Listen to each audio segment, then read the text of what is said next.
Inevitable, bro. The inevitable. The inevitable, bro. All right, we're good. We're good to go. We're goody. All right, how you doing, bro? Good, man. How are you? You good? I'm good, bro. Excited to be here, bro. Ruben for Shizen. What up? Did I What pronounce up? that right? I Yes, didn't you fuck did. that Yes, up? you Okay, did, man. good. Perfect, bro. Money. All right. So, Yo. you're film, dude. You're film, bro, just like us. You know what I'm saying? Me a little bit. You know what I'm saying? So, talk to me, bro. What do you do in your area of expertise? You know, in your interest in film. Man, bro. So, I mean, my world is mostly like camera, cinematography. I work on commercials as a camera assistant and on the camera team.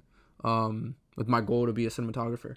That's so fucking that's sick, mostly bro. the sick, space, bro. man. That's mostly the space. And what camera do you use? Bro, the same camera that was used to shoot this fucking movie, The bro. FX3, baby. Yo, Yeah, bro. So Dude. this weekend, The Creator just came out, Yep. directed by Gareth Edwards.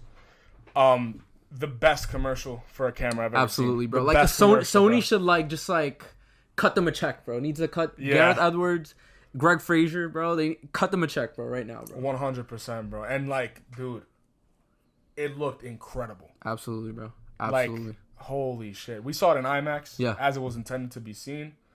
And people were talking about the grain, which I saw. Yeah. But it didn't bother me. It gave me more of a film effect. Yeah, I feel. and that's I mean that's the beauty of the FX3 and Sony. Like it has a dual base ISO, so for low light, it's freaking incredible. I mean, they were basically shooting in moonlight for some the beach scenes. Yeah. There's yeah. it's just available light. And I think the grain I think it plays, you know. I think it looks fine. And one of the beautiful things about Sony and, you know, just the color science of Sony is it kind of emulates film. And that was a big thing Gareth Edwards was talking about. Gareth Edwards was talking about. Yeah, I mean, Gareth Edwards. I mean, that's what he was talking about. He really enjoyed using the FX3 because of the quality, the filmic qualities that it has on the highlight roll off and the grain. So I mean, it's also what's interesting to me about the way it was shot is that this grainy feel, right? People are talking about this grainy feel, which reminds you of old film, which is kind of almost in a way natural. Yeah. Which I feel he was trying to go for this natural feel. 100%. Which is ironic. It's almost because it's in an AI it juxtaposes imagine, what the film's actually Right. about. Because when you're looking at the scenery, it's gorgeous. He's not utilizing one specific color for the scene. It's Right. kind of he's capturing the life in the moment. Right. Because one thing because I recently watched Ocean's 12, Steven Soderbergh, and in those movies he grabs the strongest color in the scene and it fills up the whole frame for whatever the emotion he's going for and stuff like that.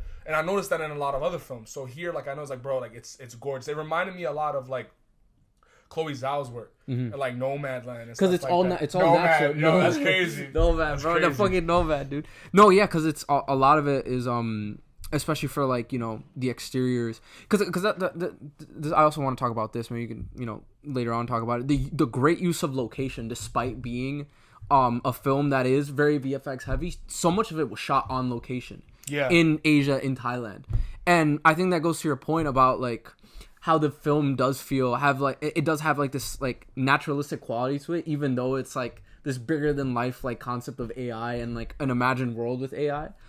Shooting on location, having a small crew, shooting on a small camera, that's a couple pounds. It's ingenious because the way it's shot complements the feel of the film of this naturalistic feel. And like you said, it's there was some guerrilla filmmaking involved and shooting in Thailand, getting on these sets and locations, right?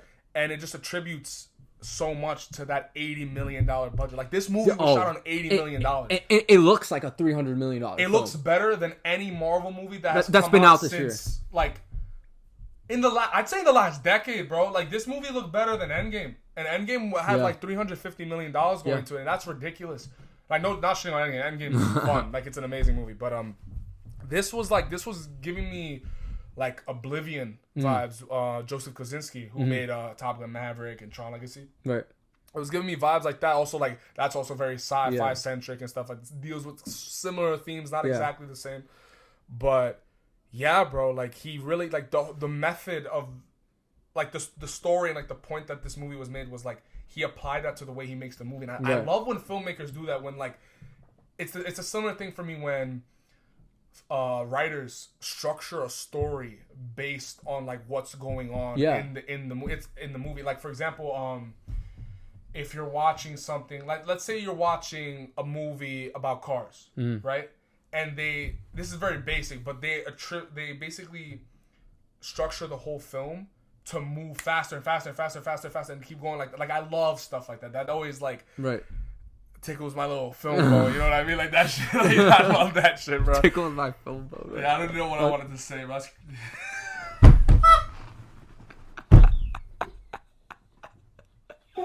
Yo, that was so mook. That was so this mook, fucking bro. guy, man. Yo, that was mook. Guy. Nah, yo, dude. Yo, I Get a load of this guy, bro. Get a load of this fucking. Nah, bro, that's gotta go, bro. What a champ. You gotta cut that shit. Yo, my chair almost broke, bro.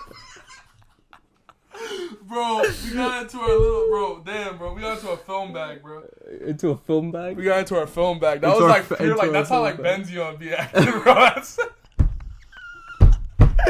not the homie Benzion. Yo, homie Benzion's sick, bro. We wish him a speedy recovery, man. Fuck bro, you. Couldn't be You're here done. today. You're off the pod, bro. He's fired. Bro, you fired him. Why'd you fire him, man? He's gone, bro. Jesus Christ. Nah, I can't believe I did that. That was crazy. I thought I was like, what am I doing, bro? That was funny, though. It got me happy, bro. I was like, I'm just happy to see this movie, but for real. Yeah, going back to the point.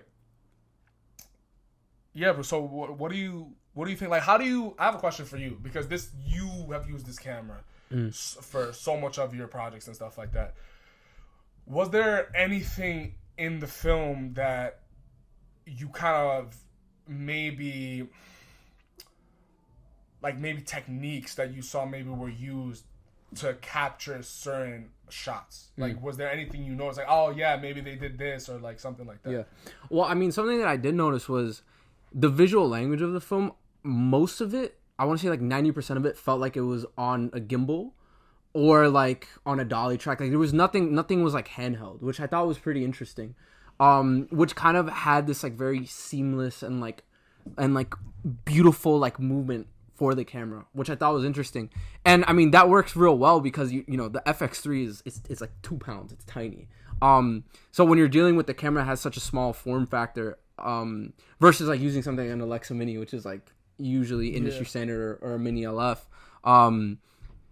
Once it's fully rigged out, you know, if you want to have like, you know, these really seamless, beautiful shots, you need like a Steadicam, and Steadicams are much heavier. So the smaller form factor makes it perfect to throw on an RS3 on a gimbal. Like if you see the behind the scenes photos, it's literally on like an RS3 Pro. That's insane.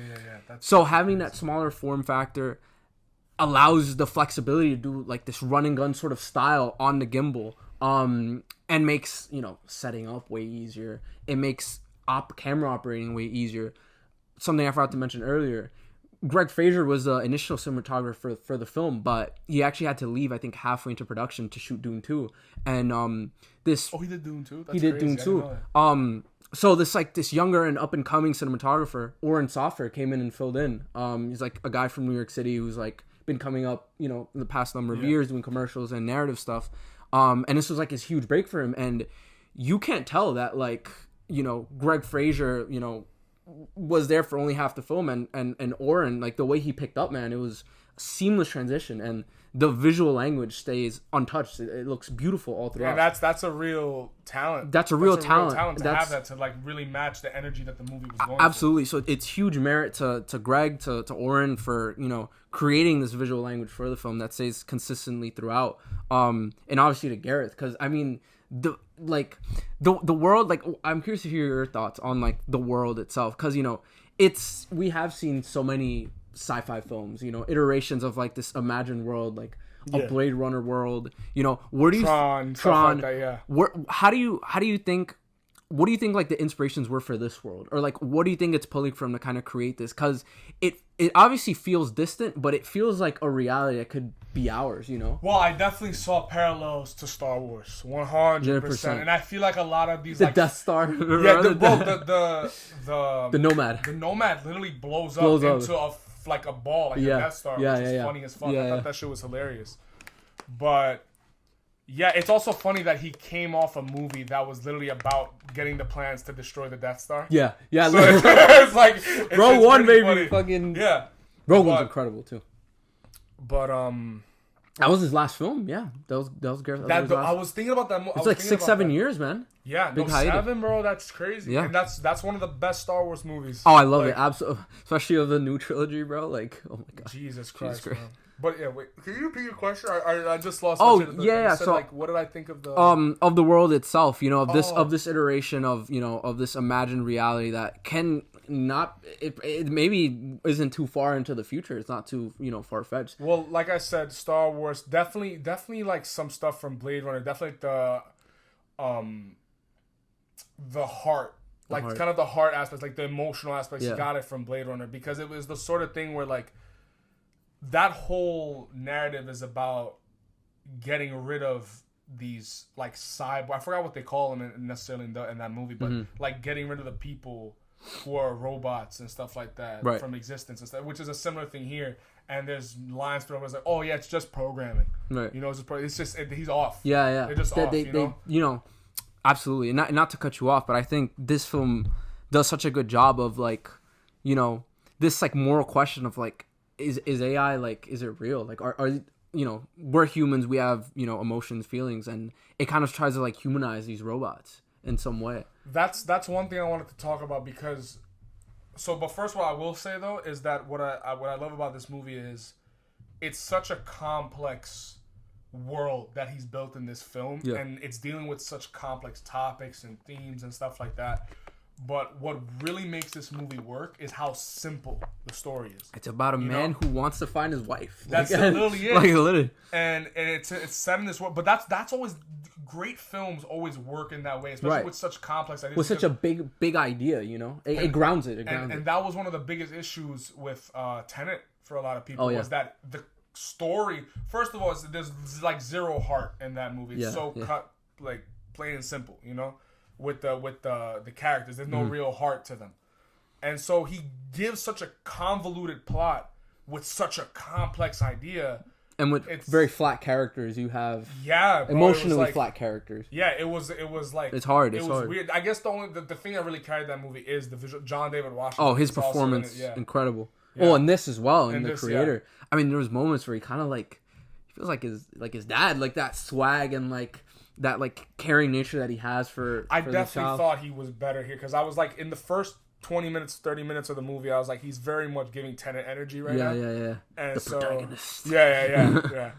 And this one, he stepped it up. Like, dude, the scenes at the end, like, got me with the kid. With the kid, and, like, when he was the kid was incredible. And that's what that's one thing I've been missing from a lot of these movies is they don't linger on moments like that. Like, there's always like something happens and we're on to the next thing. I'm like, dude, somebody just died. Like the characters don't. Give some time, man. Give some time. Yeah, there's no lingering on shots, and that's what I miss that in movies. Everything's so fast. It's like it's like they're trying to keep up with people's attention spans, but sometimes you need to that's not how it works, Yeah. And a lot of these like, it's such a weird time we're living in too. Because I was thinking about this recently, where like with cinema right now, where the shit movies are really fast paced, really missing a lot of stuff, like in the writing and all that, spending $300 million on a movie, and then all of a sudden like the problem is also people are losing attention spans, but then the real films are getting longer. Right. Like we have Scorsese coming up with a 3.5 hour fucking movie in the theater. And then Oppenheimer was what? Every movie that's been coming out has been nearly 3 hours. You realize even Creed 3 was 2 hours and 43 minutes, the original cut. Right. And they made it an hour 54. Like they cut mad shit out of that movie.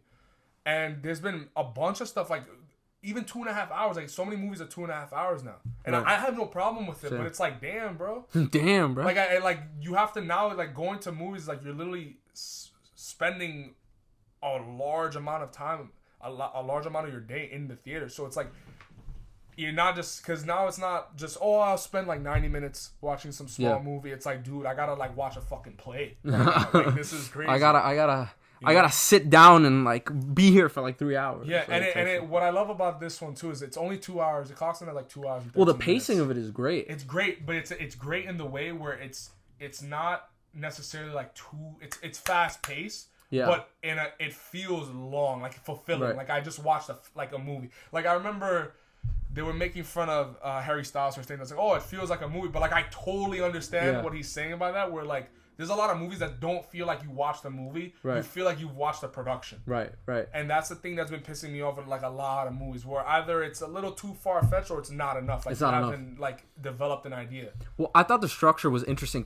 It's sort of in like chapters. The child, the friend. Like I thought that was like pretty interesting, and I feel like sometimes it can be a crutch when you kind of have like this cut to black card and you have like it sort of introduces the setup. But I thought it like really used it really well. I was thinking the whole time like, yo, this would be a fire ass video game. Yeah. And the funny thing about like the chapters, is that's how a video game would be structured. Right. You know, where you play in these, they would have just a title of whatever level you're on. Right. You know, so it was interesting how it played out that way. And there was even a sound like when that's why I was laughing in the theater with the grenade made a sound. Oh yeah. And it sounded like a video game bomb. Yeah.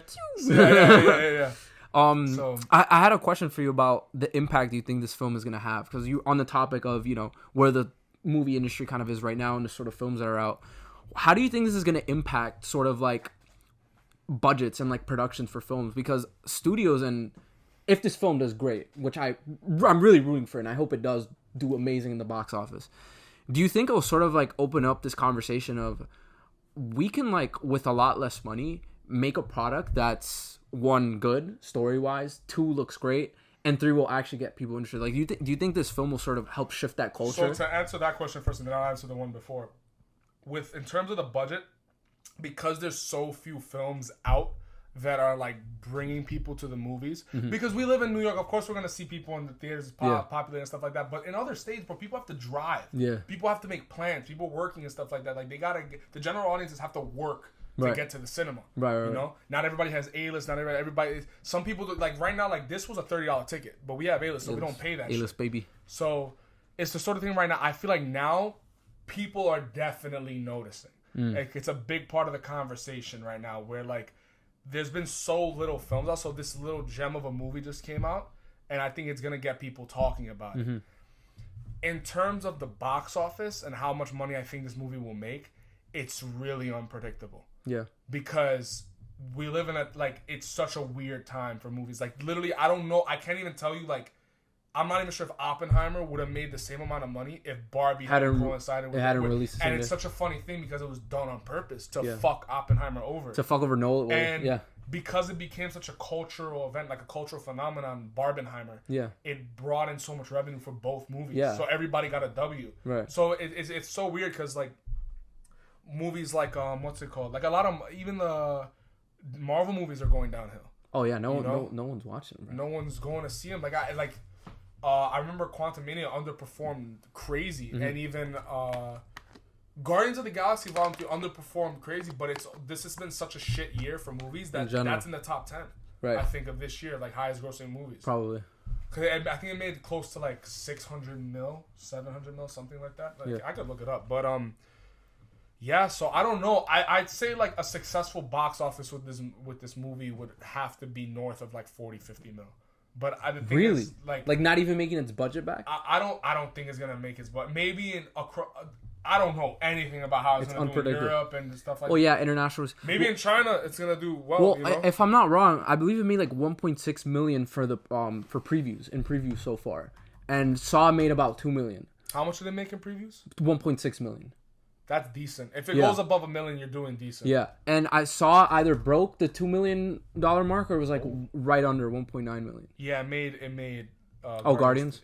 845 million, but even that's like, in domestically, it didn't do that well. Yeah, that's crazy. Yeah, I wonder, like, this is like, kind of like we were talking about the box office internationally. Like, I wonder how well this film will do in like Asian markets, especially in China.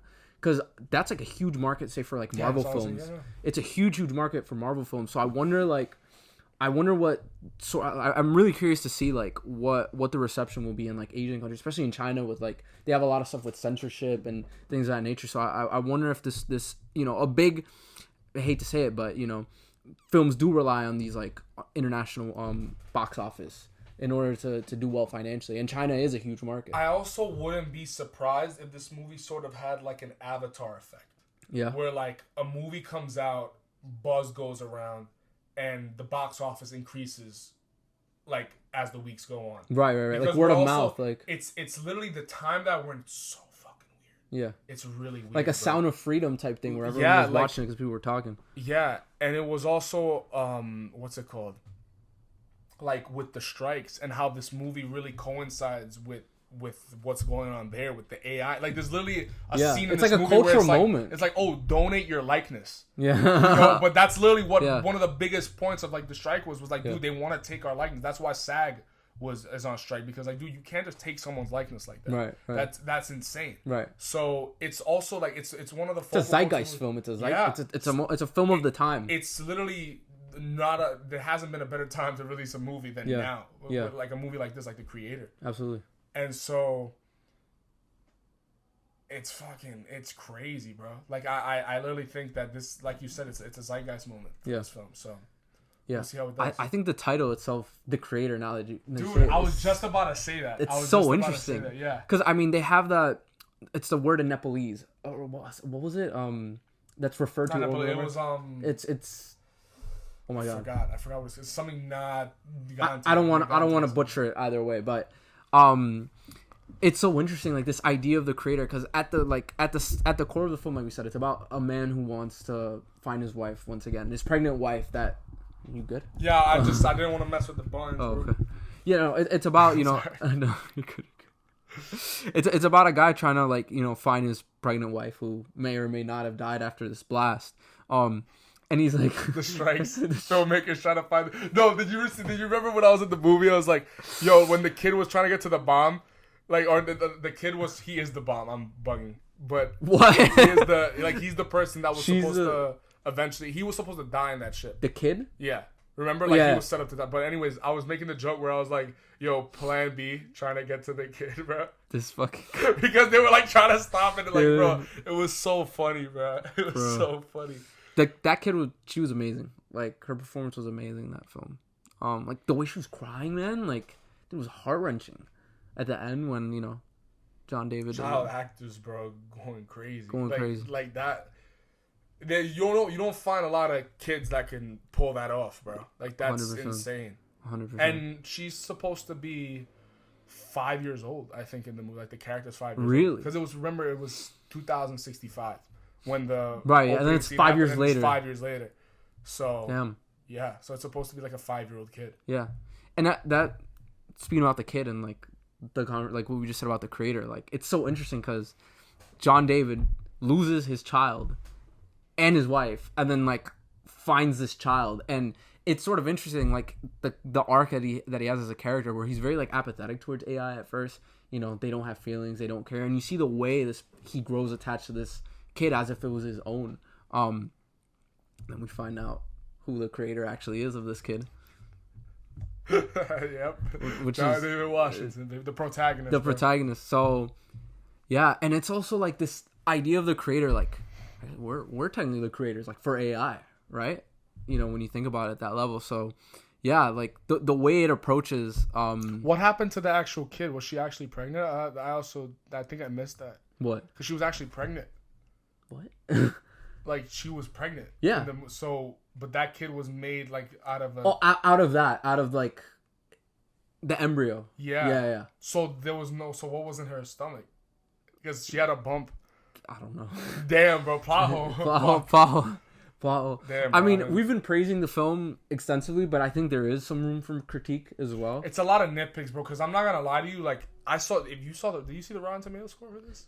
What was it? No? 67, bro. That's pretty bad. That's low, and I don't think the movie deserves that at all. Like I would expect a low score of like an 80, maybe. Because I really thought this was a good movie. Yeah, I really thought this was a genuinely like. I was sitting there, bro, and I was so happy that I can enjoy a movie, because this is one of the things that's been pissing me off. Is like, I don't mind watching a movie where like, yes, I want to like think and like really question stuff and all this stuff. But bro, sometimes I want to watch a movie and I just want to watch like a story that's gonna emotionally involve me. Yeah. But also like I want to watch shit blow up. I want to watch have fun, man. I want to have fun at the movies, you know? And like this movie did that for me, where it was like I was watching something so interesting, like so visually arresting, but at the same time I was so entertained, bro. And it was there's moments where it's really funny too between the kid and John David. They had off. He's off. He's off. Yeah. And wait for the thumbnail. That was incredible, bro. incredible. It was almost giving me like so good, bro. Dude, like the kid was almost giving me like Mandalorian vibes. You know what I'm saying? Like Baby Yoda, like Baby Yoda vibes. Like they're just like going on this little like it's not a road trip, but like when they're in the car, sort of like in the first act of the film, it was just really giving me that sort of like vibe. Yeah, bro. Yeah. Reminded me of like with the dirt road and stuff like that, thinking of like Logan and stuff like that, films like that. Same type of vibe. I was thinking Last of Us when they were wearing like the hoodies. Oh and yeah, stuff like that. And my boy was rocking the G. What is it? Oh called? no, he had the Air Forces on, bro. Yeah. But what's the G Phasos? That's what they call the cocaine's, bro. Yeah, the cocaine's on. That shit was crazy, bro. He creased the shit out of it. Oh yeah, he was like fully like he was booking it. He was fully like booking it, bro. Yeah, bro. Nah, that was. Yeah, man. Well, damn, I lost my train of thought. Hold on. What was I gonna also say? But yo, Gareth Edwards needs to make more movies, man. Yeah, I mean, I want to see him make more movies because also I'm a big fan of the first Godzilla. Like I knew everybody knows about Godzilla. It's like Batman. It's like you know who Batman is, Superman, all these characters. Such an iconic monster. Yeah. And so when that movie came out, everybody was upset. Like, oh, he's barely in the movie. This, that, and third. I'm like, dude, he's like. Kind of, he's edging you like with Godzilla right now. Like he wants to build this up because the last 30 minutes of that movie, Godzilla is in every frame, like damn near every frame of that movie. And the fight, I remember like the excitement I had when he finally kills what was the name? The monster at the end of the film when like breathes fire down his throat. It's like an applause worthy moment, you know, and stuff. Like he built that up. He knew how to direct that movie, right? And people was like, "Oh, like Bryan Cranston, man, he died and they wasted his character." Like, yeah, okay, but like, dude, like this movie's called Godzilla. So we're not watching Breaking Bad. Breaking Bad ended the year before that, bro. Like, a decade ago at this point. Yeah, now a decade ago, but yeah, but. I think it was also that he was just coming fresh off of Breaking Bad. It was literally the year, like 6 months after it ended. So, yeah, and I think Gareth Edwards was like the perfect person to direct this film, because you know he also has. I was watching like an interview. Look at his filmography, but keep talking. He has a very extensive background in VFX. Like before, it's always the Brits dropping some fire shit, bro. Like Matthew Vaughn, is he British? He just makes a lot of British shit. I actually got to make sure if he's British because he also makes like fire movies. But this is what I'm saying. Like he had such a extensive background. He's British. Extensive background in VFX, and you know he taught and you know care and attention. The care and attention to every single movie that he makes, bro. And he talks about you know when you're trying to pull off you know this world that doesn't exist, this world that's far-fetched in the future. You know you have to rely on things like visual effects, but it feels so seamless in this film. And he talks about a lot about scale and the way to pull off a world that doesn't really exist and make it believable to the audience is by using scale. You know, you have something small, you have something bigger. How do you make something look bigger when it's not that big? You have things that are smaller surrounding it. And I think like his knowledge of VFX, the way he applies it to tell the story is just I think it's incredible. I feel like when you direct, it's like you got to think about it, like the experience that he's had as a filmmaker is because also like he had to helm an entire Star Wars film that was one of the first of its kind. It was a spin-off. They didn't have movies like that. Absolutely. And he took that and made it its own thing. He showed the potential of I think he wrote it too. I'm not 100%. I'm not 100% on that one. Like when you give the creative power to like filmmakers, bro, to make decisions and stuff like that, that's what you get most of the time. And he had to like helm the name, like the brand of Star Wars, and to come out with that product, like to handle that pressure is like, of course they're gonna give him the creator, you know. But it was also shocking that in this climate in the film industry, it's like that they gave him this money, even like because 80 million. Look, it's surprising that he made it for 80 million, but 80 million is like not a small amount of fucking money. Yeah, still to give a filmmaker, you know. And I think I don't even know how much he's made. He's only like the two big movies he's made is literally. What was Rogue One's budget? Could you check what Rogue One's budget was? Oh, it was probably low. It was probably low. It had to be at least 100 million. Well, there's no way it's Star Wars. No way it's under 100 million. 220. Production. Yeah, no, it was 220. Never mind. I mean, that makes sense. That's big money, man. It's also the actors in it too. There's some like really notable names like Forrest Whitaker. Dude, John David, Gemma Chan, and I mean, well, not yeah. Well, no, it's not the same thing because John David Washington just began his career with Tenet. Like really started. Because this was shot what, like 20? This was shot like around the time of like when Tenet came out, probably. Yeah. And it was Or no, it was after. No, it was after. He was a football player, bro. Yeah. Like he just went into acting, so it's like he's still coming up. This is a good role for him. This was an amazing role for him. Yeah. But yeah, so that cast was a little bit more stacked, I'd say. Like, yeah, bro, there's some crazy actors. Well, I think that plays a part into it. Like the it's Disney, bro. But also the VFX, bro. They're just pouring all this like money into it, which is also why that movie looks so incredible because he had look what he did with 80 million. That's what he did with 220 million. Because that's also impressive too. Because if he can handle that budget, of course, it makes sense. That money, yeah. And how much was Godzilla? Well, I'm not sure. God, bro, that's what I'm saying. Every single one of his movies is like a visual masterpiece. Mm-hmm. Like visually, like how the shots look and all that stuff. And he pulls a lot of inspiration from a lot of film. He's like very good like in film, like at sampling a lot of the ideas and shots like that. Like I know Chad Stahelski, who did the John Wick franchise, does a lot of stuff like that. Like there's a lot of Lawrence of Arabia reference. Yeah. A Cowboy Bebop reference. Right. You know the way he does it. I mean, any artist is a good thief. You know, you gotta steal. You gotta steal but from. It's like tasteful. You know what I mean? Godzilla was 160. That's on the lower end of big budget. I think he deadass like took off 7 years. Was like, you know, they let him cook. I think they had this one in the oven for a while. Yeah, for sure. Because this wasn't. I think it's an original idea. I'm not. Oh sure. yeah. That's also what's so impressive about it. So I was like, yo, is this not an anime? I thought this was an anime. This is like this is a completely new and original screenplay. This isn't IP. This isn't adapted from anything, which again makes it so much more commendable in a world where it's all spin-offs and prequels and sequels and IP and this and that. Like, do you think an original story? It's nice to see. Do you think with the 67% they're trying to sabotage a little bit because this is a bad look for studios? Oh, of course, this movie's a really bad look for studios because, if it does well.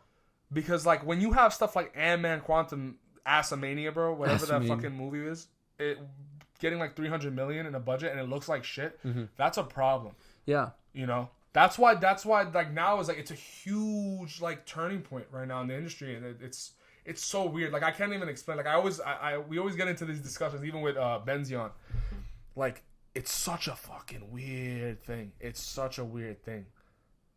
Like the politics of it all and like all them like studios are fucking crazy, bro. Yeah. Well, it's always been like that though. It's always been politics. But like this has been bad. Like this has been recently like really bad because like we just had 2019, 4 years ago was like one of the best years in cinema ever. Yeah. You know, so clearly there's good filmmakers available, but yeah, I don't know, man. I think with the whole.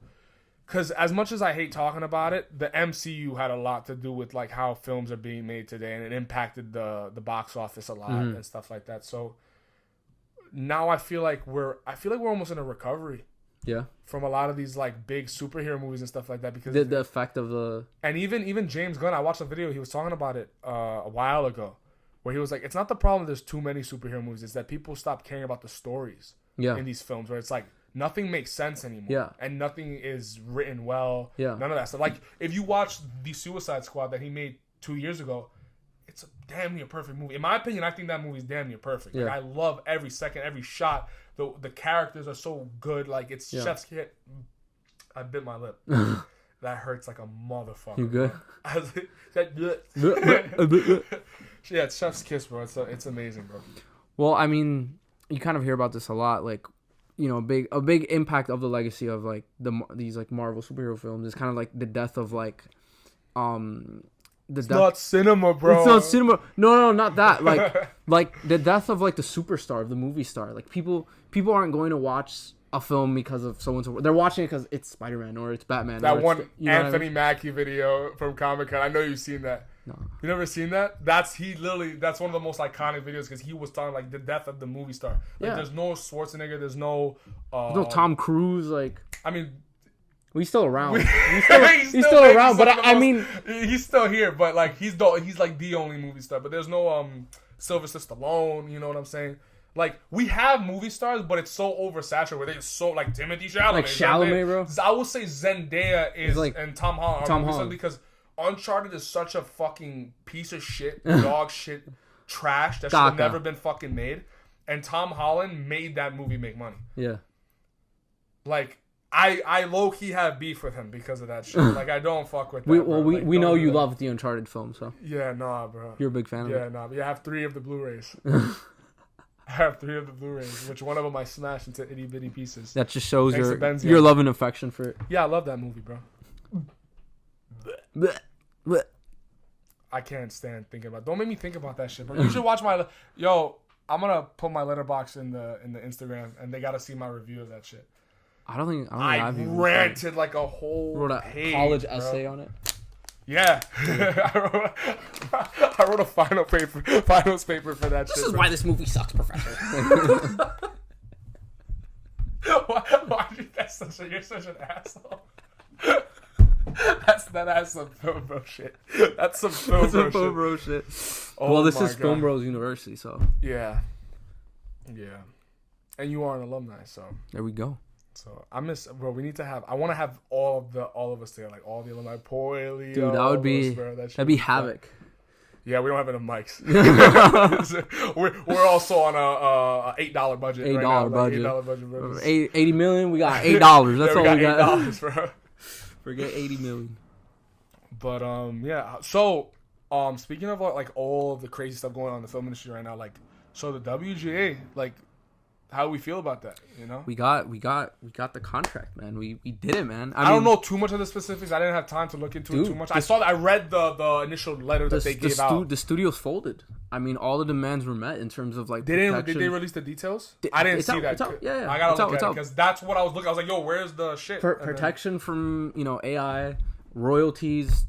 It's there, man. That was a big issue, especially with streaming, was because I remember reading about like the Friends cast. Where like every time, and they still air it on TV. Every time they aired an episode on TV, they would make like $1 million from each episode, or something. It was a crazy number, bro. But when you go to streaming, that has to be more. I feel like that has to be more because that's a way like people are like it can be more, but it can also be way less, and that's a big part of it too. Because what do you mean by that? Because streamers don't reveal their numbers for viewership on stuff that is. I read about that. Yeah, they're dicks, so man. there's a lot of stuff that's out and nobody's freaking watching, and we have no real way of quantifying how many people are seeing it. Because I mean, the numbers aren't out. So part of the contract was more transparency. So you're gonna see, man, no one's fucking watching this trash, bro. You know? Oh yeah, because they'll drop because they really. That's some Logan Paul shit. That's some Logan Paul shit, bro. What? Logan Paul? Because he lies about everything, bro. Yo, I'm not on roids. I'm a better boxer than Jake Paul. Buy Prime, bro. Yeah, buy Prime, dude, bro. It's healthy. You gotta get Prime to sponsor a pod, bro. Not anymore. After that. You lost your chance, bro. I lost my chance, bro. Fuck, bro. I think we also, like a long time ago, I don't know, we tried to stay within guidelines. I don't know. I think we might have slipped up like a couple of times shooting these podcasts, bro. I don't know. Dude, don't YouTube, bro. Please don't come for us. Bro. Don't come for us. Bro. Please, we want to unionize, bro. Chill. Please, man. Yeah, I'm happy. I'm happy that that's all right. Because now, like, once we get back into the season of like jobs opening up and stuff like that, they'll have the projects ready to go. Because I think the biggest scare was that as like the writers, like. Without writers, that's the biggest fucking thing for me is like it doesn't make sense to pay writers so little, but these actors so much money. Because yes, at face value, they are the people that the cinema goers, the general audiences are going to see. But there would be no movie without the crew, without us. Of course, and that is the making of the movie. But there's no movie without us. The writer is like even more of an essential part. Where like I feel like.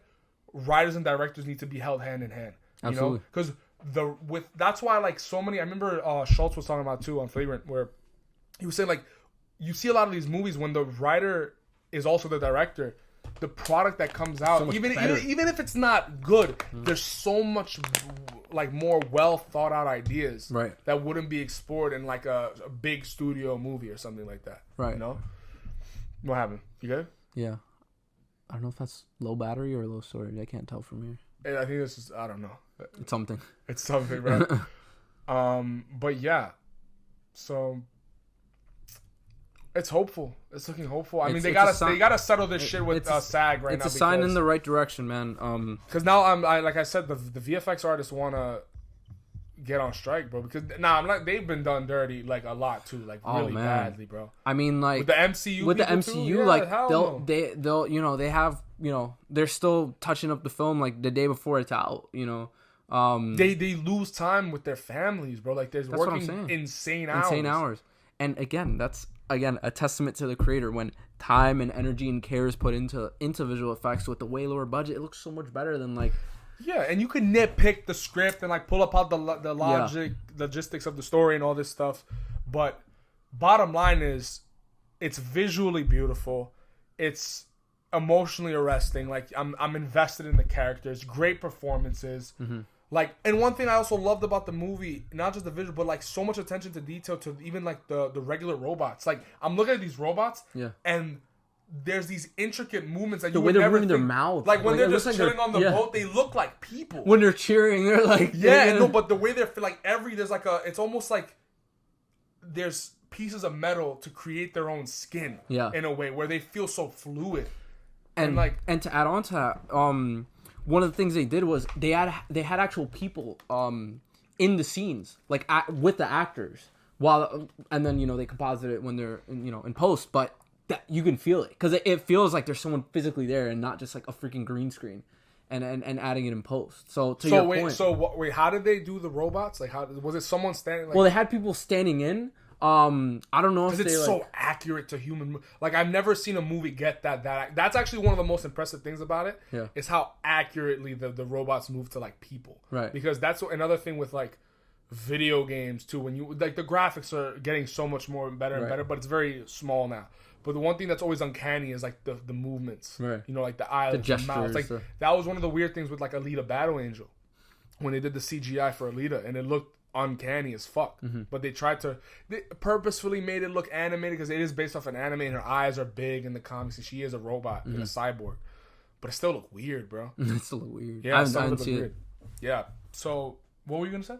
Oh no, yeah. Because of like that added because they went out their way to have actors standing in a lot of the scenes where later it was composited in post. It feels like there's a person physically there interacting with the actors and sort of like has these like actual true to life movements. It was just adding on to that. Yeah, you always got that's another thing a lot of actors complain about, where it's like, because you're fucking shooting behind a green screen for so many of these Marvel movies, and it's like they have to fucking talk. They're having like an emotional scene and they're talking to a tennis ball. Right. Like it's like that's so bad. Right. That's so. I remember watching like I love the behind the scenes of The Amazing Spider-Man. When I was watching the scene where he fights the lizard in the hallway, it's literally this big like muscular guy and like I forgot what's like. It has the spots on him and stuff like that. And he's moving, like it's all his movements and stuff like that's real motion capture. So someone's standing in, he's like actually fighting someone. Right. It's not just like they're moving sticks and it's like the Hulk with like two fists and stuff like that. Like the way they did Thanos too is so fucking weird, bro. Yeah. Like they did that. It's like one chest arm. It's the same thing they did with Iron Man in Civil War, where the head looked really weird. They did that in The Flash, but Jesus Christ, the VFX in that movie. I haven't seen it. How was that? How was the VFX? Yo, I gotta be honest, I had a good time. With the movie itself, I had a good time. It was a fun time out. I was trying not to think too much about the VFX because it's garbage. It's really bad. But in terms of like the writing, bro, it was the better DC movie to come out this year. Like genuinely like it's the best DC movie to come out this year. That's not saying a lot considering the bar's pretty low. The bar's below the fucking floor. It's bad, below bro. Ground, bro. Shazam was complete. We talked about in the podcast before. It's Aquaman terrible. coming up. We'll see. That looks. At least I know. Like I'll watch it. James Wan. I mean, it'll be directed superbly. James Wan's incredible. We'll just have to see how it's all put together because once it hits that editing room, who knows what's gonna happen, bro? Yeah. Because you could have a great movie, and if the studio gets involved, it's the same thing that happened with the original Suicide Squad. Yeah. Where they just turned it into a fucking music video. I mean, I think that's just been DC's problem all throughout. They've been but the problem, it feels like that jealous kid that's trying to keep up with like the cool kid success, who's like humble about it. You know what I mean? Like and then they got greedy. Then Marvel got really greedy. Like Bob Iger, I don't know what the fuck he's doing over there at Disney, bro. Like Jesus Christ, like whatever they're doing, they did it really bad. Because now DC's on the come up. Like I think the turning point for Marvel and DC was when James Gunn got fired. Yeah. And then DC was like, yo, I got the check right here. You want to make Suicide Squad? Come here. You do whatever you want. They literally, and because he did so well with that movie, even though it was a box office bomb, I feel like DC is like, I don't know what the fuck is actually going on, because the guy who's owning it supposedly, he's a terrible guy, because he's dealing with stuff like the Discovery Channel where it's all They cleaned house at every production is really cheap because it's all real life stuff. Like Deadliest Catch, you put a guy with a crew on a boat, you know, and it's like very cheaply made. Like obviously it's still expensive, but like considering the cost, so he's very much about that. So that's why he like cut off Batgirl. For a fucking I mean, they finished it. It was done. It was the thing was fully done. And now they're getting sued because one of the stunt doubles got injured getting hit by a motorcycle on set. Oh, shit, so she's suing them, and the fucking movie didn't even get released. So what was it all for? But that's what's so crazy about it. Like, they know. Like, if it would have gone out, they would have lost more money putting it out versus just writing it off as a tax as a loss. They should have done that with The Flash. They should have done that with Shazam too. 90% of their movies have been out for like the past 6 years. What upsets me about Shazam was the first Shazam I generally think is one of my favorite DC movies ever made. Like, it's so fucking good. I love that movie. That was one of the biggest surprises of 2019 for me.